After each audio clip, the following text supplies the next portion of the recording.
ဂျာဘတ်တောင်းကျမ်းသူများက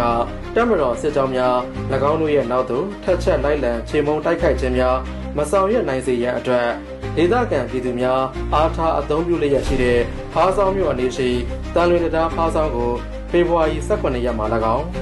ပုံချောင်းတရားကိုဖေဖော်ဝါရီ20ရက်မှာ၎င်းစင်ကြယ်တရားကင်းမဲ့စွာမိုင်းထောင်ဖောက်ဖဲဖျက်ဆီးခဲ့မှုများကိုသတင်းထုတ်ပြန်ခဲ့ပြီးဖြစ်ပါတယ်2026ခုနှစ်ဖေဖော်ဝါရီ25ရက်မနက်10:00နာရီခန့်မှာလဲ KNPP, KNDF အဖွဲ့များနဲ့ PDF အမည်ခံအကြမ်းဖက်တောင်းကျမ်းသူများဟာကယားပြည်နယ်ဖားဆောင်မြို့နယ်မှာမဲဆဲမြို့နယ်သို့ဆက်သွယ်ထားတဲ့ပြည်သူလူထုရဲ့လမ်းပန်းဆက်သွယ်ရေးနဲ့ကုန်စည်စီးဆင်းမှုတို့အတွက်အဓိကအရေးပါတဲ့တန်လွင်တရားဖားဆောင်ကိုဒုတိယအကြိမ်ထပ်မံမိုင်းထောင်ဖောက်ဖဲဖျက်ဆီးခဲ့ရာမိုင်းပေါက်ဖဲမှုကြောင့်တရားရဲ့အနောက်ဘက်ရေလေတိုင်းများဖြစ်တဲ့တိုင်းအမှန် P5 နဲ့ P7 တို့အကြားမှာအရှည်ပေ300အကျယ်24ပေခန့်ပြိုကျဖျက်ဆီးခဲ့ကြောင်းနဲ့လူထိခိုက်ဒဏ်ရာရရှိမှုမရှိခဲ့ကြောင်းသိရှိရပါတယ်။